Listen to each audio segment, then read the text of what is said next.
အားလုံးပဲဗျာကျွန်တော်တို့အခုဆိုရင်စပါးနဲ့ကျွန်တော်တို့လန်ဒန်ဒါဘီအာဆနယ်တို့ပွဲပြီးတဲ့အနေအထားမျိုးဖြစ်ပါပြီကျွန်တော်ပြောမယ်ဆိုရင်ဒီနေ့လန်ဒန်ဒါဘီမှာလန်စပါးကိုအားပေးရတဲ့ကောင်တွေကပြောမယ်ဆိုရင်အရင်ရှက်ရှာကောင်းတာဗျာပြောမယ်ဆိုရင်တော့ဟောပြောမယ်ဆိုရင်တော့လန်ဒန်ဒါဘီမှာတော့အာဆနယ်ကတော်တော်လေးကိုဒါသူအလုပ်ကိုသူလုတ်သွားလို့မြင်တယ်စပါးကတော့ကိုယ့်လုပ်ကိုမလုပ်တဲ့ပြင်ပြောမယ်ဆိုရင်တော့ရဖောင်ကျုပ်တိုက်သွားတာဗျပြောမယ်ဆိုရင်တော့စက်တီတုံးတာကကျွန်တော်ပြောမယ်ဆိုရင်ဒီကောင်နေကစားကွက်ကညီပြရခိုင်းတာလားဘာလို့ကျွန်တော်မသိဘူးသူတို့ကစားကွက်ကပြောမယ်ဆိုသိလားသူတို့ကစားတာကပြောမယ်ဆိုရင်လူမပေးနေတာလားတယောက်သေးပဲတခုကိုဆွဲပြီးရှုမလားမသိဘူးကျွန်တော်ပထမပိုင်းကတော့ဟုတ်မလို့နဲ့ရှိဒုတိယပိုင်းတော့စက်တီစတုံးတာပဲဒါပေမဲ့ဆိုတော့ဒီနေ့ပွဲကတော့ခင်ဗျားတို့တော်တော်များများကြီးမယ်လို့ထင်ပါတယ်တော်တော်လေးအာဆနယ်ရဲ့ဒီကိုလုတ်ကိုတာဝန်ကြည်ကြည်နဲ့လှုပ်သွားတာတစ်ဖက်ကအာဆနယ်ကိုဖိအားပေးတဲ့မန်ချက်စတာစီးတီးကနိုင်တယ်နိုင်တော့ဒီနေ့ပွဲမှာတခြားဘော2မှတ်ကနေပြီးတော့9မှတ်ရအောင်တပွဲပုံ9မှတ်နဲ့အာဆနယ်ကကြိုးစားရမယ်အနေထားမျိုးကိုသူ့လို့သူကျွန်တော်ကောင်းဝင်လှုပ်သွားတာဗျဟိုဟာ shit the fucking ကျွန်တော်ဘယ်လိုမျိုးကျွန်တော်ဒီစပါးအတင်းကိုအားပေးတဲ့ကောင်နေရင်တဲ့ခံစားချက်ကိုကြည့်လိုက်မယ်ဆိုရင်အရာကိုကျွန်တော်စက်တီတုံးနေဗျာဟုတ်တယ်မလားစက်တီတုံးတာမှဟိုစပါးဘက်ကကြည့်မယ်ဆိုရင်ကိုယ့်အချင်းတွေကအလဲလက်မှာမဟုတ်ဘူးတန်းစင်းစုံဝှချဝိုင်လင်းနေရှာမျိုးကနေပြီးတော့ဟိုလန်ဒန်ဒါဘီလန်ဒန်ပြိုင်ဘက်ကျွန်တော်မှာကိုပြိုင်ဘက်ကိုပိုကြီးတက်ပို့ပြီးအချိန်မြရမှာကိုကွင်းရကောင်းကြီးဗျာရှယ်တိလားအင်္ဂလန်မှာလက်ရှိစပါးကွင်းဟာလက်စလေးဆန်အကောင်းဆုံးကွင်းဒီကွင်းရှိမှာပရိသတ်တွေကလည်းလုံးဝကိုအားပေးတယ်နောက်ပြီးတော့မြို့ခံပြိုင်ဘက်အခါအသီးဆုံးပြိုင်ဘက်အာဆင်နယ်ရန်ကိဆိုင်ကစားရမယ်ကျွန်တော်ကန်တော့ခင်ဗျားတို့ကစားပုံကြည့်ဦး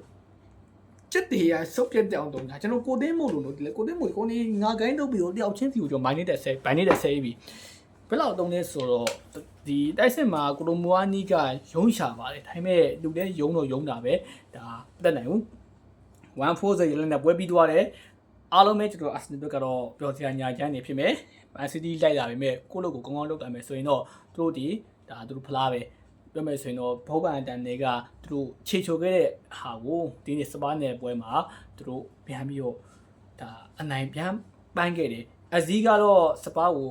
ကျွန်တော်တို့အာဆင်နယ်ကစပါးကိုအတွက်ဂိုးရှုဖို့ခေါ်ထားတဲ့ကောင်လာတော့မှတ်ရတယ်အဇီးတော်တော်ကောင်းနေဒါပေမဲ့ဟို hat trick ကတော့သူတို့နောက်ပွဲတွေအတွက်အစီကိုတုံးဖို့ရဲပြတာတော့မတည်ဘူးဗျဘာဖြစ်တော့ဒီနေ့ပွဲမှာကျွန်တော်တို့အာဆင်နယ်ကတော့ပြောစရာကောင်းတယ်ညာချမ်းမှာသူတို့အမားကိုသူတို့အမားအရွယ်မရှိကိုသူတို့ဒီနေ့ပွဲမှာကောင်းမှုမယ်ဖြေပေးသွားတယ်တစ်ဖက်စပါးပတ်ချမ်းမှာတော့လုံးဝကိုကျွန်တော်တို့ဒီဒါဗလာနှစ်ထိဟိုခြေစွမ်းရောစုပ်ပြတ်တက်နေတဲ့ကစားစက်တိုင်းကြီးရာဟုတ်တယ်မလားလုံးဝကိုကျွန်တော်တို့ဒီပြောမယ်ဆိုရင်ချက်တီတုံးပါတယ်ဘလိုကစား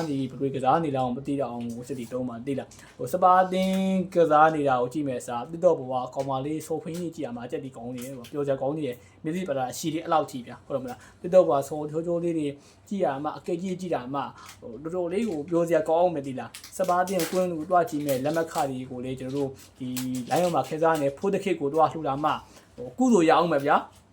နော်ဒါပဲကျွန်တော်စပါးဖန်နေနဲ့စပါးကုန်းတွားကြည့်မယ်စာကရင်ပြည်နယ်ကဖိုးတစ်ခေတ်ဆိုရဲကျွန်တော်ဘွဲရဖျားရိုးတွားပြီးပတ်စံလူရအဲ့ရမှာကုသိုလ်ရအောင်မယ်လို့ပြောချင်တယ်တော်တော်လေးကိုကစားကွက်ကြီးကကြာလေတုံးနေတတိယပိုင်းသာရှိမယ်ဆိုရင်ဒီကောင်ကြီးကတတိယပိုင်းသာခံမယ်ဆိုရင်စပါးအတင်းရလေအာဆင်ရှူးစရာမျိုးတဲ့ကိုပြန်ရှူးပေးမလားမသိဘူးအဲ့လောက်ဒီဆိုးတာတိလားဒါပဲကျွန်တော်တို့အာဆင်အတွက်ကတော့ congratulation ပါခင်ဗျားတို့ကိုလိုလုပ်လာမယ်ဆိုရင်တော့ခင်ဗျားတို့ဖလားပါဒါပေမဲ့